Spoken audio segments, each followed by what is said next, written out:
morning, good evening, good afternoon, and welcome to another episode of our live show, Seen and Heard. Hello, everyone. Today we have a special guest with us, Philip Footage. He will tell us a bit about himself, please. Hi, and thanks for having me. So my name is Filip Vucic. I'm uh, a pricing mentor that works globally but lives in Croatia.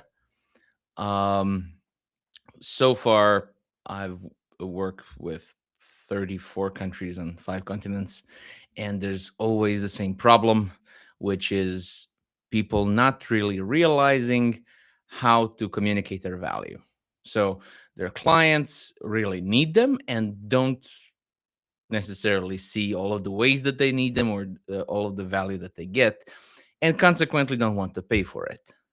So the consequence of that is that I'm called a pricing mentor or a pricing coach. And when somebody describes me from the outside, it's usually that guy that raises prices. It's not necessarily about that, but that's the symptom of what I do. Oh, I think so that covers it. the main problem is our prices are too low and they always need to go up. Is it actually everywhere you said that you work with many countries, and is it really the same problem everywhere? We hear on Balkans, tend to think, oh, we're shy with the money, so this is why we have problem with it. Is it really all around the world the same? The same jokes that I tell um, get the same bitter laugh all over the world. So in Zagreb, but in as well as in Zurich and Singapore and Sydney and all of the very expensive places, and also the other way around. So it works in Karachi, it it works in Rome, it works in San Francisco. Unfortunately, knowledge work is systematically underpriced because it's very hard to describe something, two things, to people who don't understand it, and also from the perspective that you understand it. When you understand something, it's very hard. It's called curse of knowledge. It's very hard to get something across to somebody who doesn't share the same background, because there was a famous experiment where they got people to hum happy birthday, right? And okay, so not everybody has a tonal sense. However, they all count that everybody will know this melody. Everybody knows this melody. So when they're asked how many people, when they hear this, will know what you're doing, they're like 90%. It's 60, sometimes it's 70, but it's never 90. There's a huge gap between how much we think, and this is a very easy task, right? To recognize that melody.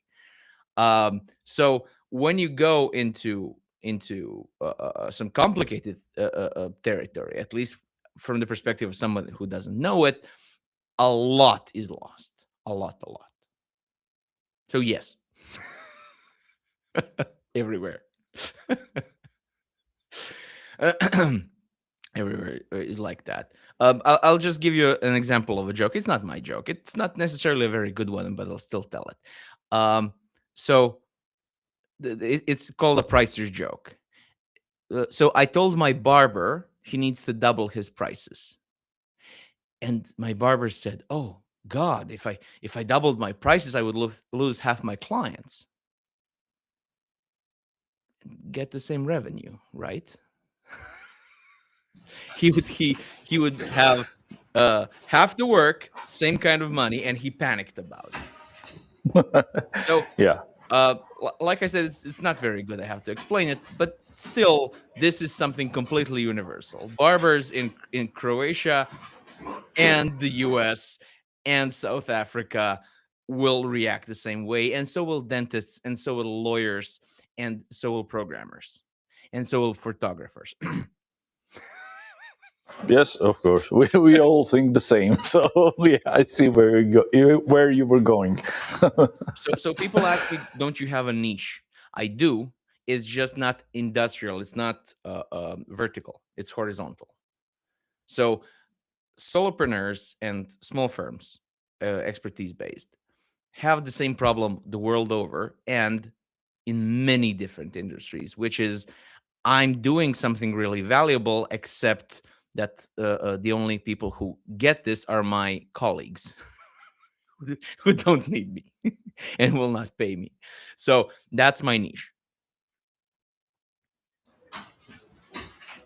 Okay, so we have it.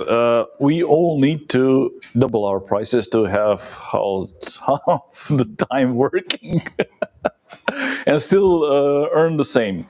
But I guess this is not universal advice. Double your prices, No, but it's a joke. it's a joke. But how is it that most pricing advice doesn't really work for specifically for freelancers and one-person businesses?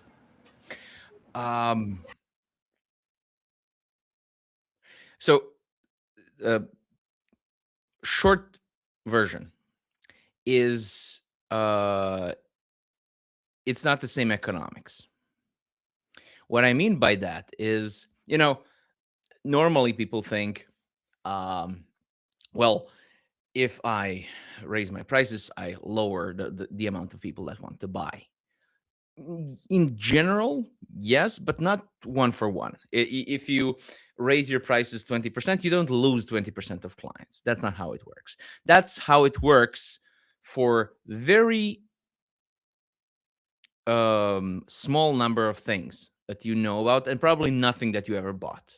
So it works like that for barrels of oil or wagon loads of oranges. So not oranges in supermarket. When they buy wholesale, that's how it works.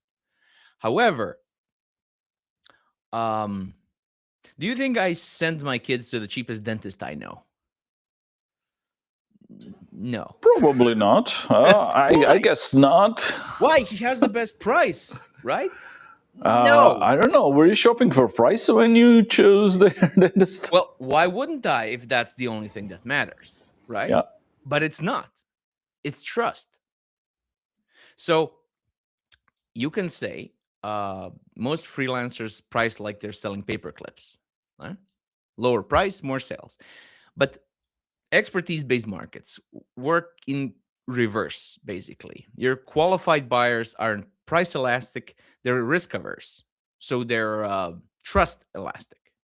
So if you lower your prices, what does that tell me as a client? Oh, you're desperate. Oh, I see. So maybe there's a reason why. Because, if I see a discounted potato, I can see, oh, it's a little bit wrinkly. It's going to sprout soon. Okay, fine. I'll just eat it today. I know why I'm getting this discount. I can see an older car, or I can see, I don't know, a cheaper cut of meat. But with services, I can't know anything about your service until I already bought it. So, why doesn't pricing advice work for solopreneurs? Because there's nothing to show, really, not anything that the client will understand.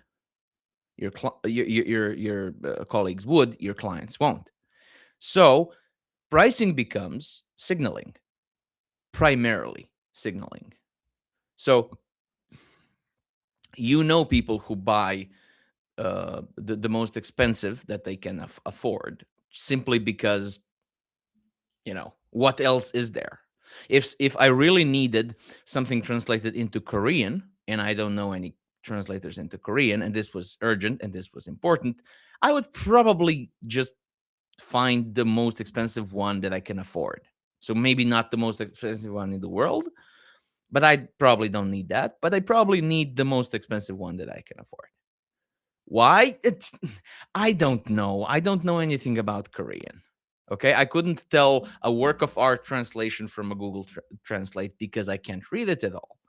So what else is there? Diplomas? Yeah, everybody has diplomas. What now? So yeah, pricing is signaling. And it's not like that for the stuff that you can see. And it's not like that for commodities, because I don't care who brings me a beer.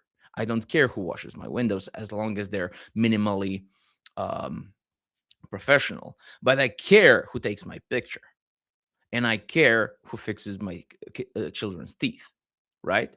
So I wouldn't say, any guy named Darko can take my photo. It could be this one or that one. The price is the only difference. No, it's not.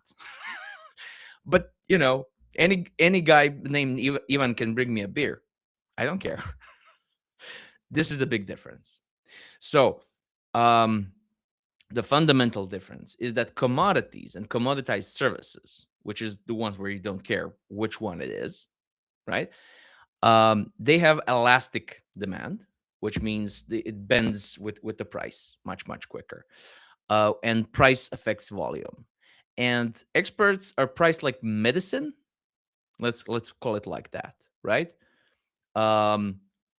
If I have a bad cough, do I go for the cheapest cough medicine? Probably not. It's like €1 difference or €2 difference, and I will just feel better if I, maybe they're the same on the molecular level, and the only difference is the brand. But come on, Yeah.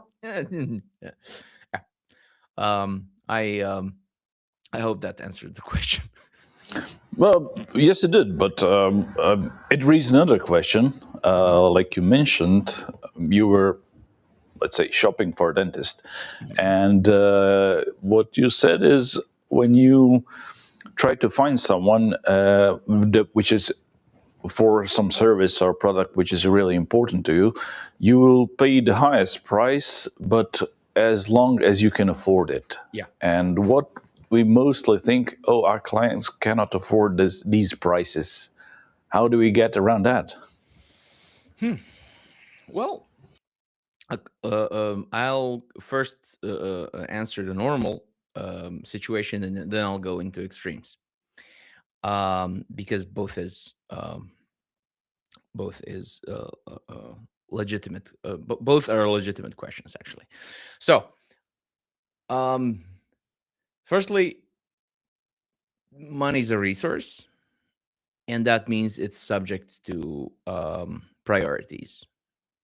So, I will probably skip some of the things that I usually buy if something is a priority, right?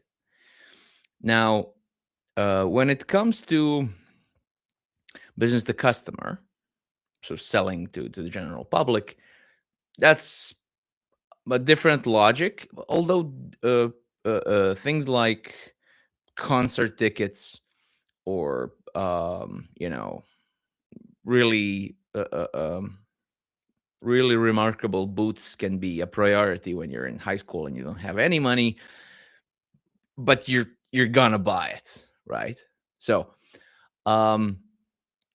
even things that are not necessarily priorities to the general public are priorities to some weird people. And as Seth Godin says, we are all weird. So normal people just only so it's not my talking point, it's his, but normal people only exist in statistics. When you actually focus on people, we're all weird. So every grown-up person that I know spends money on something that most people would say they're nuts to spend money on. It can be golfing shoes, it can be CDs in 2026, it can be all sorts of things, but priorities are different. So as long as you understand your target market and they're weird enough that what you sell is a priority, you're probably not going to have a problem. The second approach to the normal situation is you can also sell to other markets. Most of us can, especially with services.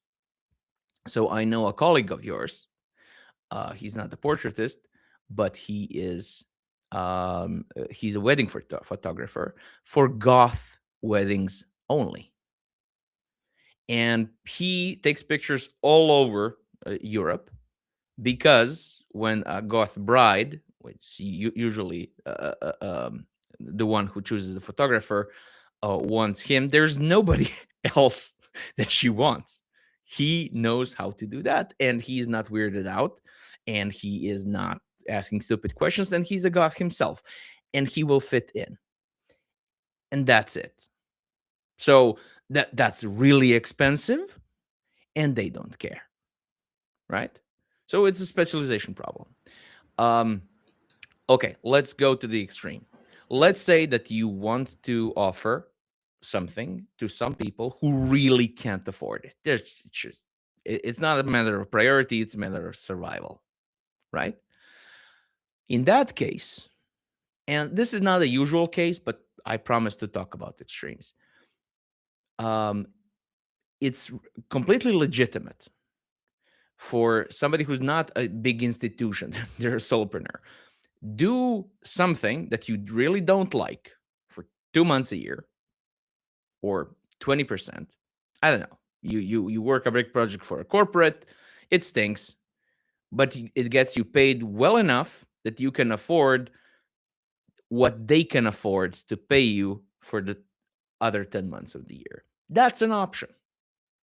That's not an option for a 100 people company. You're not a 100 people company. So I know people who like do 1 year of something and then 3 years of something that they like, and they repeat this. In one case, the guy's literally going to work for oil companies on oil rigs because it's well paid. And then for 3 years, he does something for people who can barely afford it. And he's happy. And he sleeps well, knowing what he is doing. So that's not the solution for 98% of the people. I'm just saying that's an option. Okay? So that's the... like I said in the pre-show, hit me with the hard questions. I'm good.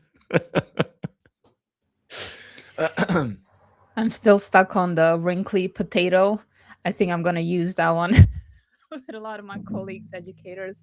Don't be a wrinkly potato. There are other options. That's an important message here. There always are. We are less visible. Our value is more opaque than we think. It's something I like to call the expert's paradox. Okay, so people who need you can't value you, don't value you enough because they don't understand enough about what you do in order to value you properly. People who do value you don't need you. They're your colleagues, and they think you're awesome, and they will buy you a beer, and that's it. They don't need you. So those who need don't value, those who value don't need. My whole career, basically in the last 6-7 years, is getting people out of this paradox. So yeah. The wrinkly potato. Exactly. And at the start with the joke, that's mathematically one thing, but psychologically people think, oh my God, I love my clients. I don't want to lose my clients. They're my friends. They're my everything. This is a long-term partnership. What will they say of me later on? So I know there's a lot of panic behind that. So how do you deal with the psychology of it all? Well, I think you stated the question very well, because it's about psychology, not math. Mostly, so I do like Plavio and some other education from the ground up for entrepreneurs, and mostly what they expect from a pricing mentor is math. Okay, so how much do I how much should this price be? It's not about math. It's not a math problem. Because even if you calculate everything perfectly and you should charge this. Okay, cool. Nobody can afford it. What now? Right? People won't look at your math and say, oh, right. Okay, then I'll pay you that. No. And much more commonly when it comes to services, because most of the services cost is our time, people calculate stuff and then they do a cardinal sin of being suspiciously cheap. Now, people, coming back to the first thing, right? People think that's good. I'm going to have a lot of clients. No. So let me tell you about my cardinal mistake, because I like talking about my pricing mistakes. That's how I got to know what I know now. So first time I was talking to a Singaporean client, and Singapore is one of the most expensive places to live in the world. And I had a price which was, I was really happy with. And he was already on the hook. He was just, okay, cool. 8, so it was educational something, 8 workshops, blah, blah. Okay, so how much? Just, so I can write it down. Basically, it wasn't a high stress situation or a negotiation. He just asked me how much. And I said, and he said, oh, yeah, per workshop, right? And I wish I could tell you I did like a cowboy face, like, yeah, of course, right? But no, I was flabbergasted, and no, in total. And he fell off the hook and swam away. And later on, maybe half a year later, I actually got a Singaporean client, and he said, dude, so we were done, and I was just I was just telling him this experience. He said, dude, for that price, he would be embarrassed to so if somebody, if his accountant asked him, what are you doing, man? That was suspiciously cheap. It's like if I offered you a hamburger and then I said, yeah, it's 20 cents. No, here's 20 cents to never see you again. Okay. So experts think I need to feel confident to price well, to have a higher price. But reality is, confidence is expressed through structures, so policies, boundaries, prototypes, formats. And confidence follows as a byproduct. It's the outcome, not the input. Okay. And that builds into the transparency trap, because people think I have to be completely transparent in order to inspire confidence, in order to inspire trust. So I have to tell you, oh yeah, but if we do that, then I have to travel for 20 kilometers more, which is this much in gas and parking, and I have to have a sandwich, and also I need to buy this. And they don't care, and they don't trust you, and why should they? And they don't understand why you need to do this, or you need to do that. And it's very bad practice to be completely transparent, because we're used to having bosses, and bosses need transparency because they're paying for every expense that we make. But clients are not bosses. And just like you wouldn't really appreciate a hamburger more just because they told you, oh, it's this many grams of salt and this many grams of salad and this many this, and so we had to open a new ketchup bottle for this. Just tell me how much is the goddamn hamburger, okay? Or you're even going to say, oh, I don't need the salad, so it's going to be cheaper, right? Yes. So I said no tomato, so it has to be cheaper, because yes, that's exactly what happens. So I had a client from San Francisco. She's an accountant, and she's an experienced accountant, and she has a lot of juniors working for her. And she wanted to do, full transparency. And she said, okay, so this part can be done by an intern, so this is going to be cheaper. Yeah, but the intern had something in college or whatever, and she couldn't make it, so the boss did it, and the boss charged her price. And the client said, no. This is something easy. This is something that could have been done by an intern. You can't charge me full price for that. Because, okay, you say you did it, but how do I know you did? And also, that's not my fault. So after working with me, she quit doing that. So clarity is fine. You need to give them clarity about what they're getting. Full transparency about your formula is suicide. Don't do that. There's nothing to be gained. They won't understand more because they don't understand why tomatoes are here in the first place, right? Or why you need this or that. They won't appreciate it, and they won't trust you more, because you're basically inviting them. You're telling them, I am not confident enough, I'm not sure enough in the value to just tell you the price. I have to explain and act like you're the boss and show you everything. Is this okay? Would tomatoes be okay?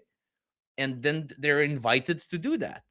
And also, when you take a bargain, like wrinkly tomatoes, but when you take a bargain, you're extra careful, because there has to be a reason why it's this inexpensive, right? So now you're looking at, okay, maybe I saw the main reason why this is cheap, and maybe I didn't. So, right? Why are you using this and not that? Why can't you take the other road, so it's 6 kilometers less, so I have to pay €6 less, whatever, right? Okay. And finally, I can't answer about psychology without mentioning fairness. Now, this is a good thing in general. We want to be fair to the clients. And I've seen so many people saying, I can't really raise the prices. It wouldn't be fair. It has to be fair to you as well. All of the prices around us are raised all the time, right? So what could you get for 20 euros equivalent in Croatia 5 years ago? And what can you get now? Fairness is either mutual or absent. It's either fair to both us and the clients, or it's not fair at all. It can't be fair to the clients, full stop. It's still not fair. So we're all the part of the world that we live in. And if you're concerned with fairness, you need to be fair to every party involved, including yourself. And that's the only thing that's fair. So to rewire the psychology, I usually say, I wouldn't start from the question, what am I worth? Because that's trying to calculate something. I would start asking, what is my price signal? What am I trying to say with my price? Because, you have your website, have your LinkedIn, you have your picture there, you have something written there, and you have your price. And that's basically all that they're going to get. To get a sense of should they trust you or not. That's about it. And people forget about the price being a signal, and they think, it's an afterthought. I have to set up the website, and then I'll see how much other people are charging. Copying the price is like copying somebody's logo. A logo is a construct. It says something about you. It's not just about what you like and, a shape you like and a color you like and a font you like, and we're done. No, it's a construct. And so is your price. So it's very, very, people do it all the time. And I think it's one of the most damaging things to just copy prices, because you have no idea what you did, why that price is like that. And then when they press you on it, you can't defend it because it's paper thin. You have no idea what's behind it. Right?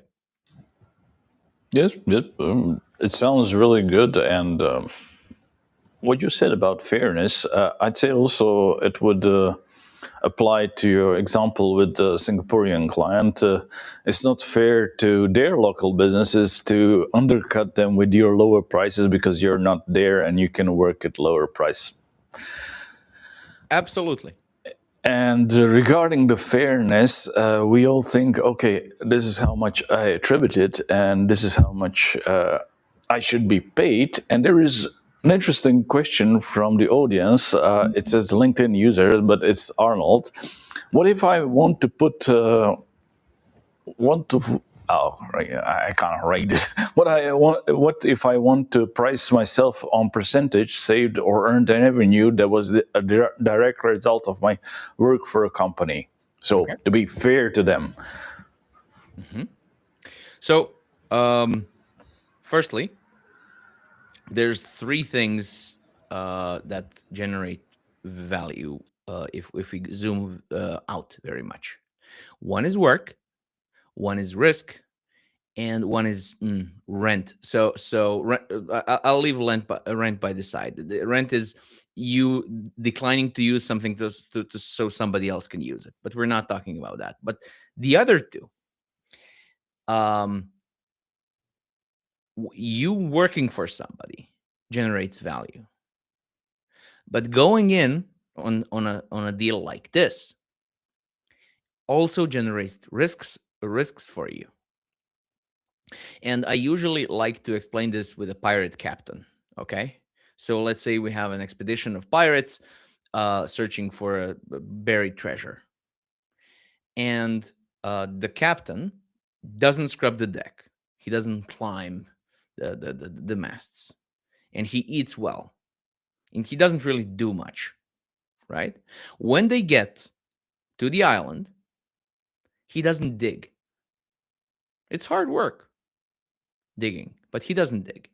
And if they find the treasure, half of it is his. He didn't do any work.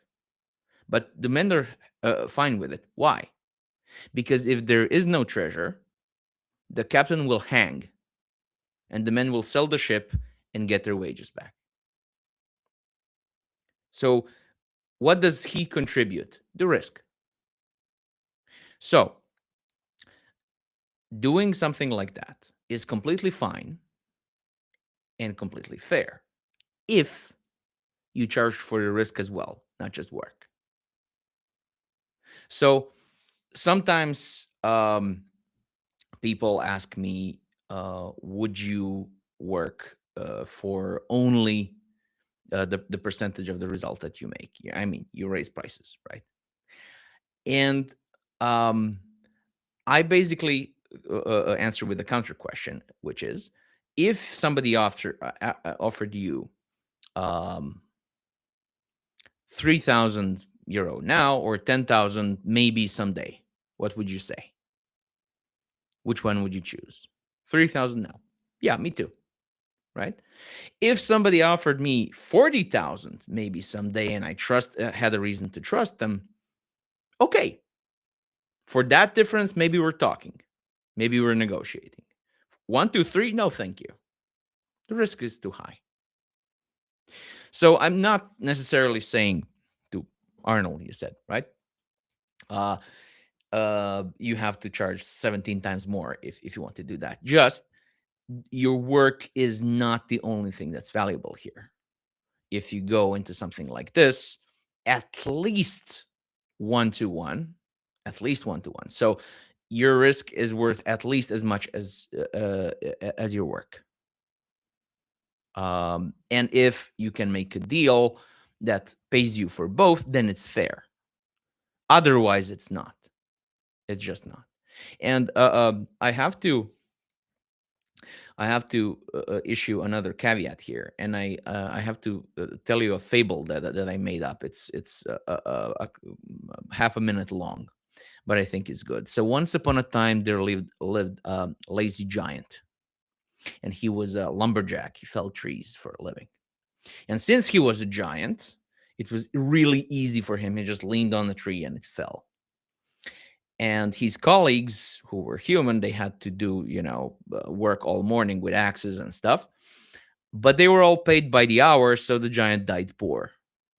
The end.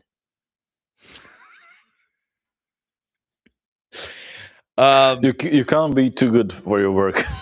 So effort does not equal work. That's what I'm saying here. Nobody's really interested in your sweat, right? So maybe you did something for them that you did a million times before, and it's just easy for you. It's just natural for you. You can do it 3 times before breakfast. Cool. Does that mean that it should be cheap? No, absolutely not. Or even worse, with creatives, you know who you are, who really like doing what you're doing, right? You would do that even if you didn't need the money. Does that mean that this has to be cheap? No. That's not fair at all to you. So things can be priced on inputs, on outputs, or on outcome. I'm really, really, really, really for outcome-based pricing or value-based pricing, because inputs don't matter. That's the lazy giant, right? Something is not less valuable just because it's easy for me. It's really not. It's the question is not how much you have to put into. The question is how much they would have to.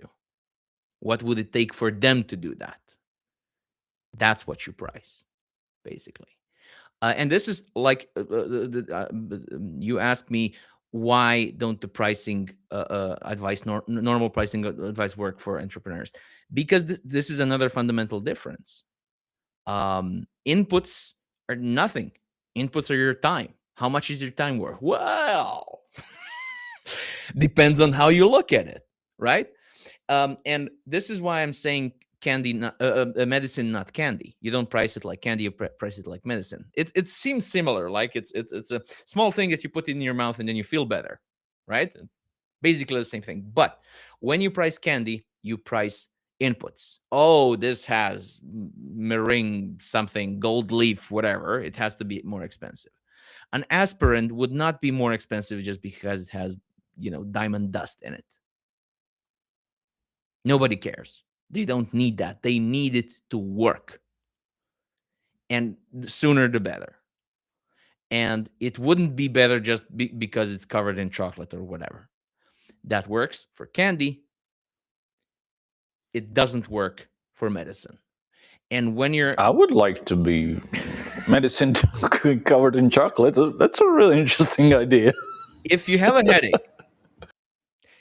headache, and you want it to stop, and somebody says, but this is a more expensive one because it's covered in chocolate, unless the price difference is very small, you would say no. It's different if you have something for kids and you want them to be able to take it, otherwise it's torture. It's different, but it's a usability issue, not an issue of taste. And if you like that, and startup idea, it's yours. I'm not. Good luck. Chocolate Okay. tablet. Yeah. So I hope I answered the question about percentage only. So it's a viable strategy, but you need to cover your risk as well, because it's a major factor that you contribute to, right? I hope Arnold is happy with the answer and still with us. So let us know in the comment. You mentioned value and the outcome as the main thing to think about. And you mentioned creatives, but I keep thinking about my colleagues because it's a very similar thing. Teaching and educating is seen as a passion, as a calling, not something that you should price very high, because then a lot of people won't be able to afford it. And then we go back to that question of looking into your clients' pockets as well, which can be a bit uncomfortable. So how do you help people realize and communicate their value, and then compare that to whatever they perceive as affordability?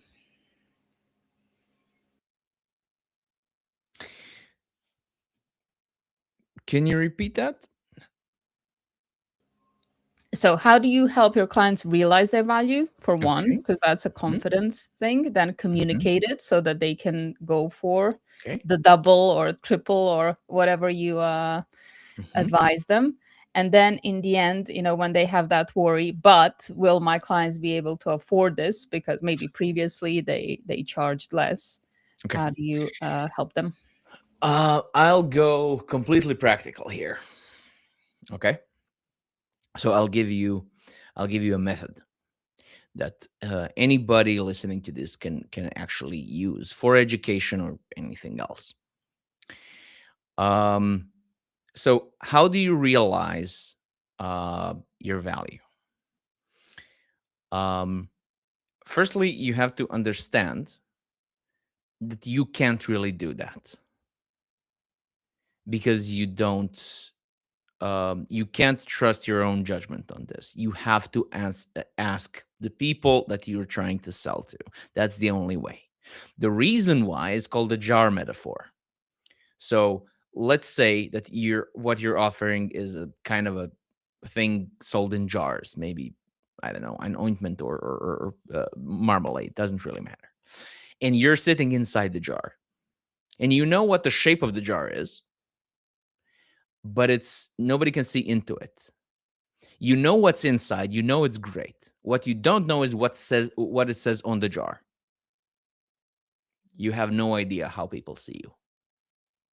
You know what it is objectively, but you have no idea what it says on the outside. The only thing that you can communicate clearly is the price. But hey, they're going to compare you with something. So you can't extend your eye so far out that you can see what it says on the jar. The only way that you can understand this is by asking. So don't ask your grandma unless your grandma is a potential customer. You need to ask people who could potentially actually be interested in what you're saying. So if you're educating 6-year-olds, you need to talk to some parents of 6-year-olds. Maybe it's a friend that you would never sell to. That's fine, but she at least has um, the perspective that you need. Okay. Secondly, it's about perception. It's not about what it actually is, and it's not about inputs.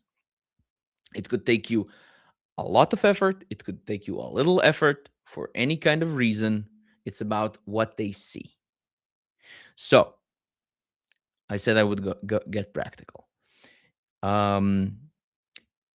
You get coffee in our culture with a potential client, one-on-one.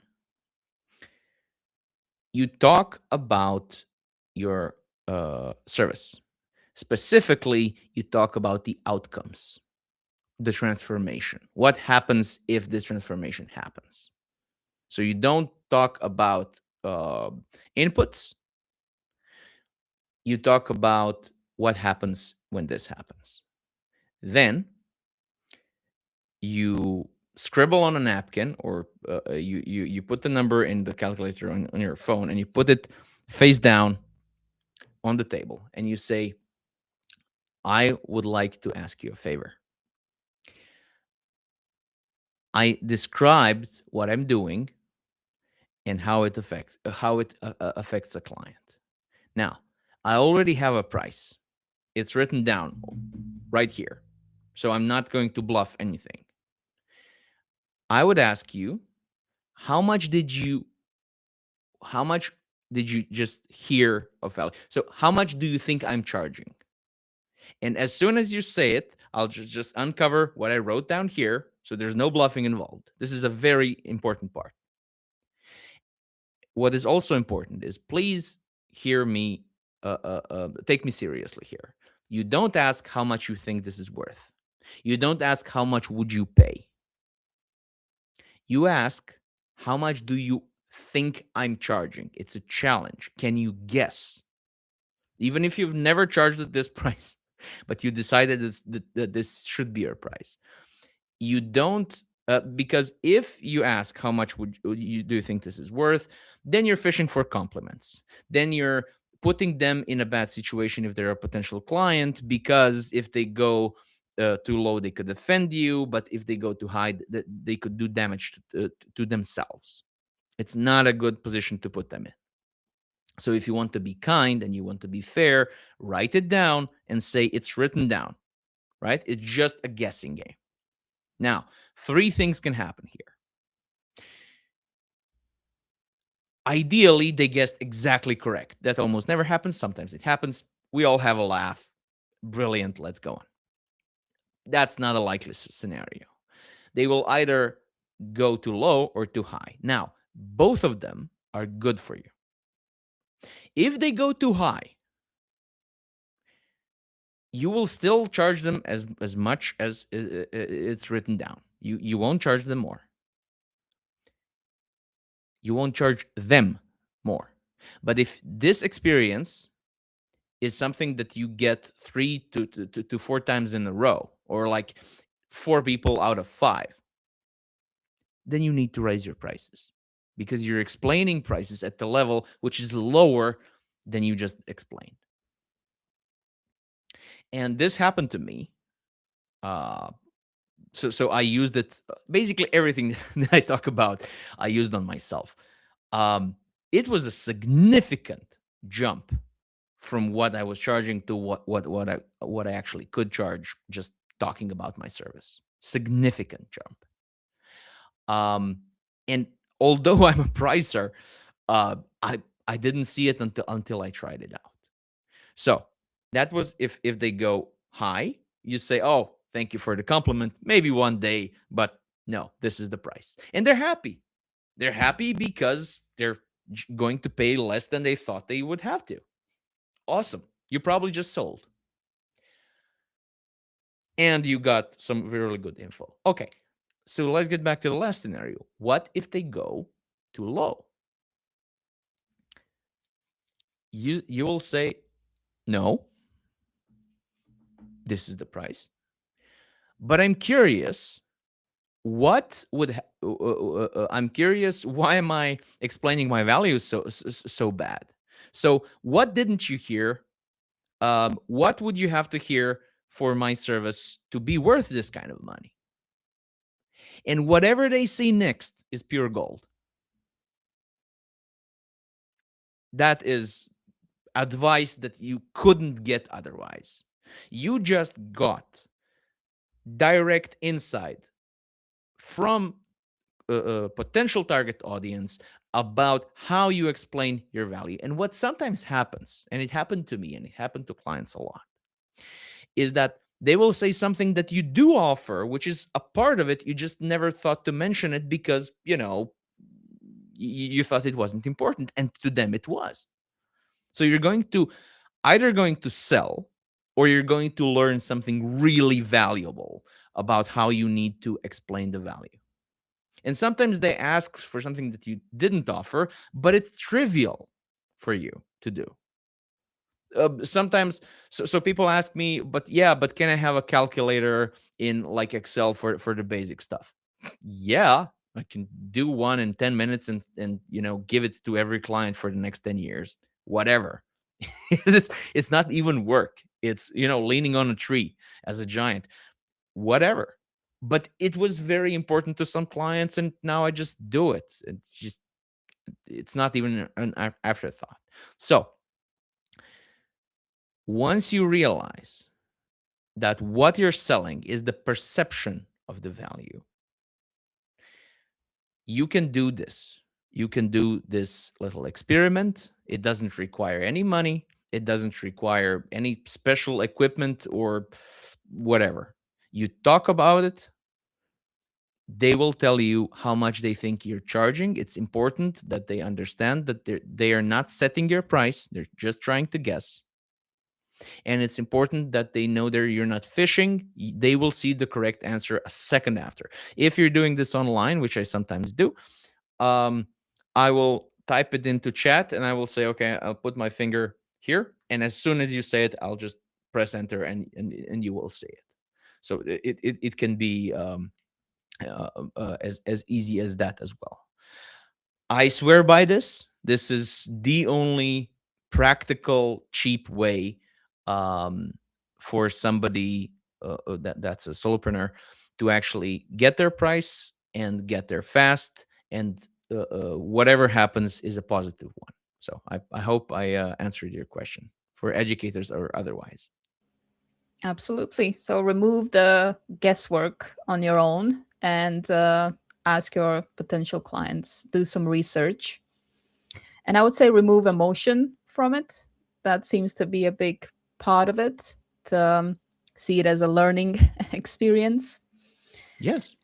And It's a jar. You're inside the jar. You know everything about the inside of the jar. You know nothing about the outside of the jar. And don't even try. It's just not something. It's like trying to guess your own weight without a scale. You just but I always feel this way. Yeah. No, that's not something that we as humans can do. We have to ask the others, because otherwise, normally, we underprice ourselves. That is normal. I worked with hundreds of people, and assuming that they're not scammers, which I always check, they basically always underprice themselves, because it feels easy, it feels this, and it feels that. It's like you said, you have to take a scale. You can't base some things off feelings. It just doesn't work, right? for sure. And I think what you said is very important for people to hear, is that the value is not inherently yours, but it's the quality of your communication, which can always be improved, or how you communicate your value is not the same as your value, which people sometimes identify. Absolutely. People assume, especially knowledge workers, assume that value is self-evident. So competence speaks for itself. You heard it for sure. It doesn't. It must be made perceptible. They don't speak your language. It's just so some of them do, and they're not clients. So clients don't speak your language in knowledge work. They're your clients because they don't have the knowledge. If they had knowledge, they wouldn't be clients. So they don't speak your language. There's no reason to assume that your competence speak for yourself. Absolutely not. It's not obvious. It might be obvious to you. It's completely opaque. It's the opposite of obvious. Awesome. Arnold has said yes, thanks, and good morning, and good info. All of that together. He's very pleased. Now, we talked about communication, and you mentioned language. And as a language teacher, I have to hop in there. Do you think that using English and going global is a good addition to a lot of the services, so that your prices can stretch a bit further? Or do you think that that's not the way to go? I think it's for smaller absolutely markets the way to go. I've published in the last 5-6 years, I've published, I don't know, 1,200 things. None of them in Croatian. Zero. You asked me to come to this podcast. I was very pleased. But if it wasn't in Croatian, I would say no. I have nothing against my my mother tongue, but there's no point in that. There's a huge difference between speaking in Croatian, speaking in English. So there is a sense in smaller countries that something that is global is worth more.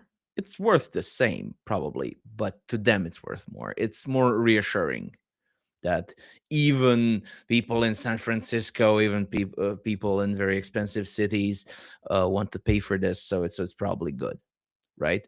It's absolutely. I could not, in good conscience, tell to anybody basically that it's a good idea to go to stay local. Really not. Okay, let's say I had to think of an exception, maybe dog walker or something that is completely local, something that is based on not in a country, not in a city, on a neighborhood level. Sure, that might be a good idea, because you can't dog walk in San Francisco from Zagreb. That's not a thing. So if something is completely tied into the global the local community, maybe yes. As a language teacher, hell no, absolutely not. As 99% of the cases, if you could offer it widely, you should offer it widely. It will definitely it will challenge you, don't get me wrong. I wouldn't have had that problem that I had in Singapore, in Zagreb, but I wouldn't have learned anything, and my prices would have stayed the same.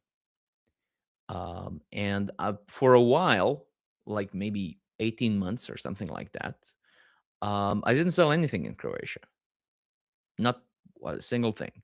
I didn't care. I really didn't. And now it started coming back. Now a couple of years back started coming back, and now a certain percentage is again in Croatia. It's less than 20. It's less than 20%. There's no reason why a lot of services cannot go wider, even maybe not global, but maybe regional. Doesn't really matter. It's been a while since our market functioned that widely, and we weren't really educated for this in Croatia. But once you try, and I've tried myself, and I've worked with so many people that tried, it's much easier than it looks if you know the language. So go learn languages. It's really a big key. It's really a big key. And even I'll give you an example with language teaching. I had a client who was trying to get companies to pay her to teach them German, and it didn't go great because they saw it as a nice to have. Would you like your people to be able to speak German? I guess. Would you like to pay a lot of money for that? No. Right? Okay, so we flipped stuff. And we did something that is counterintuitive, which is we severely narrowed the target market. People think wider market is good. It's mostly not. So if I said that this is a medicine which can cure everything from warts to cancer, would you buy it? Probably not. It has the widest possible market. You don't trust it, right? If you had an ailment and I said this is specifically for this thing, but only for women, it would be a much higher chance that you would buy it, right? One other thing, how expertise-based services are completely different from commoditized ones. So let me get back to the case. She was targeting initially with the German lessons, any company. She didn't want to work with kids. She wanted to work with companies. Okay. And it didn't go very well. And then we said, no. We're only work with IT companies that have a product that is already selling in English speaking abroad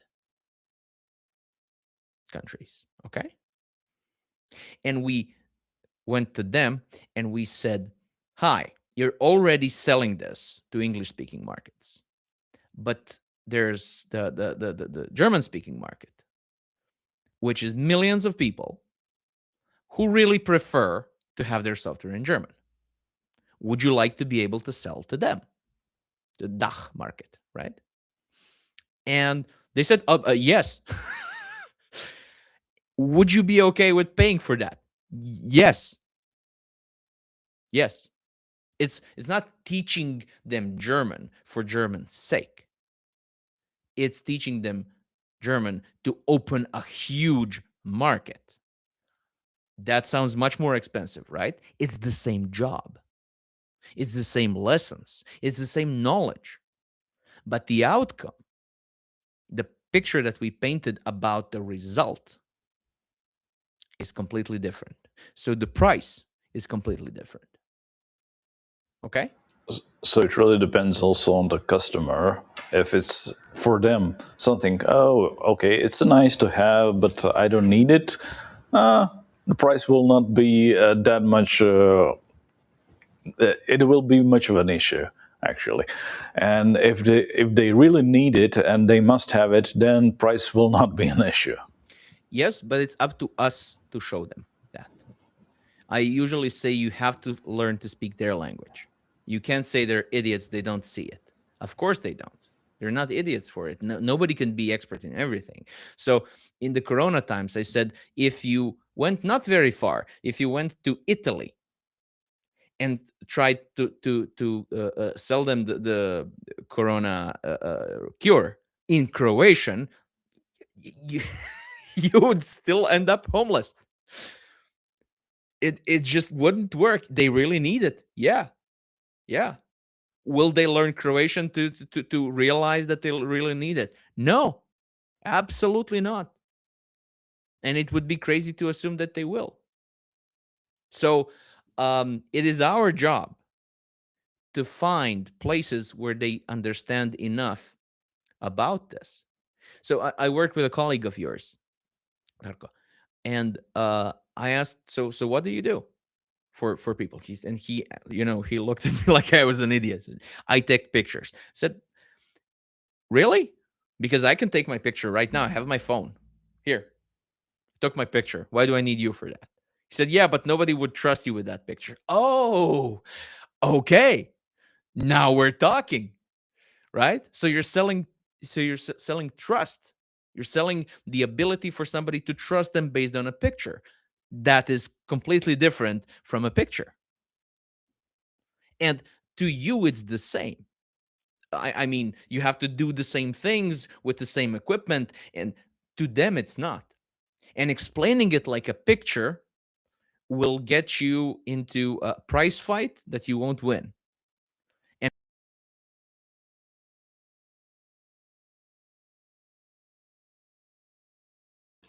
Oh, Philip froze a bit.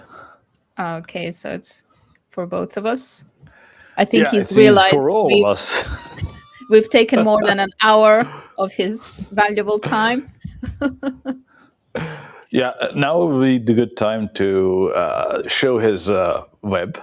So if someone is interested in working with Philip and looking more about what he's talking about, I think he has a couple of podcasts also and other texts that he is issuing. What he said? What did he say? 12,000 different materials that he issued over the last few years in English. So yeah. I believe he has a chatbot on his website here as well that can act for him for some basic information that he's explained to us. So you can test that as well. I think he's fed a lot of information to it. What? Oh. And here Yes. we have Philip again. Okay. Had the blue screen of that, sorry. Oh, it happens. Mm-hmm. We're Sorry. just showing people your web. Awesome. Yes, I do have a free AI chatbot there. When I say free, you don't have to promise me your firstborn son or leave me your email address. I won't know it was you. It doesn't take any data, and it will answer any question or follow-up question. and then it will show you what this is based on. So it's based on my blog post, which there are like 500 of them, and it will search through them and show you, oh yeah, this is based on these two. So you can actually hear read my words that were the basis of its answer. So it's called Astra, and she's awesome. Okay, so we can talk with Astra about all the pricing issues we have. Yes. I usually call it level 0 of my service. And to some things, it's good enough. And then people try it and it works and they say, okay, so if this is what I can get for free, imagine what I can get for money. And then I'm in business. But yeah, people can use this however they want. This is all based on stuff that I already published anyway. So yeah, it just saves you the search. It's let's call it the bottom of the ladder. So if that's enough for somebody, every year I have a list of people that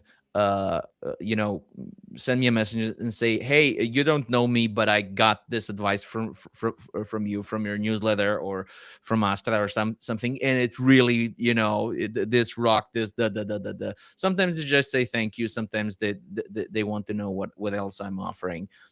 Both is awesome. Sometimes they even send money.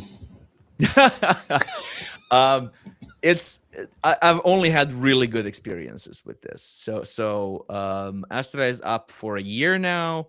I've got hundreds and hundreds of people asking, and this helps me because I don't know who's asking. I know what they're asking, so I can tailor what I'm writing about, what I'm talking about, to what people are really asking. So that's what I get out of it. And Google likes when people click on a website. So basically that's why I'm doing. I'm very suspicious of free stuff, don't get me wrong, because there's always a reason. So I like to state my reasons why I do stuff for free. Yeah, I could recommend to anybody intrigued by this to just first do that, go talk to Astra, and then maybe if there's a reason or there's an occasion where they think they should talk to me, then they can talk to me. I actually prefer it that way. Okay, why do you say you're suspicious of free things and then you have like 500 blog posts about everything there is about pricing that is free to search and read? Absolutely. So I'm suspicious about free things because this is an economist joke, again, not very funny, but there was a king who had a lot of advisors, and he was like, I'm too important to read, get all of the economic advice into one book, right? And once they did that, he said, oh, awesome, now just condense it to one sentence, please. And the one sentence containing all of the wisdom and economic wisdom in the world is, there's no free lunch. There's no such thing as free lunch, right? So even free things always cost you something. Now, what my free things cost you is time. It will always be the most efficient way of absorbing what I have to say, to pay me to concentrate on one case, and know everything about it and give you direct advice. You're going to lose time doing it yourself, but there's a lot of people who have more time than money, and that's perfectly fine. So I'm giving advice because even if I lived for 1,000 years, I couldn't get to everybody who needs this advice. Really. I'm completely comfortable with helping for free a lot of people that couldn't afford otherwise. Some of them, because of that advice, will become people who can afford otherwise. Not all, that's fine, right? So what I get out of this is my thinking becomes clearer. Because when you write something down, now you have to do away with the fuzzy edges, right? You have to straighten everything out, and you do it for enough time, and you're thinking about the topic will become clearer. So that's one of the reasons why I do it. It has nothing to do with people. I want to help. That has to do with people. And I don't want to advertise. So what I get out of it is basically an alternative to paying ads, because you can get people to get to know you like that. I don't want that.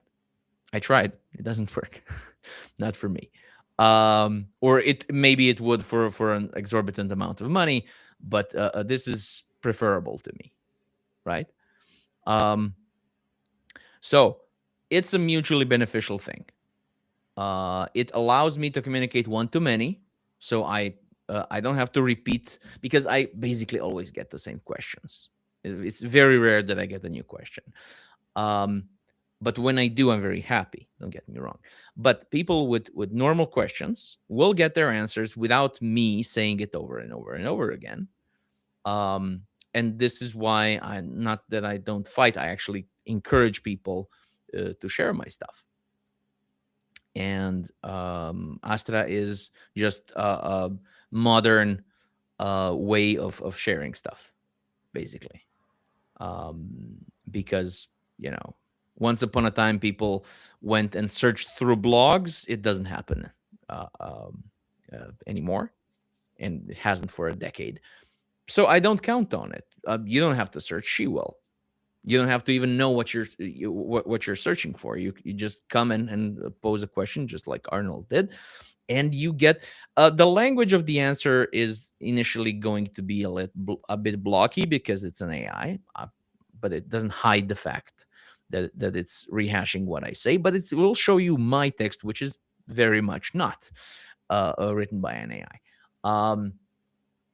And very often this results in people coming once, twice, and then subscribing to the newsletter, which I write twice a week, and have been doing that for years. So so it goes. And my otherwise my services are arranged on something that is called a pricing ladder. That's a practice that I very much endorse. So they can get this for basically time. Then I have like a smaller monthly subscription where people meet me once a month and we discuss anything practical. So I need to offer this. They ask me for a discount. How do I avoid this? How do I construct this? I have something new. How do I price this? This competitor did this. How do I respond? Something like that.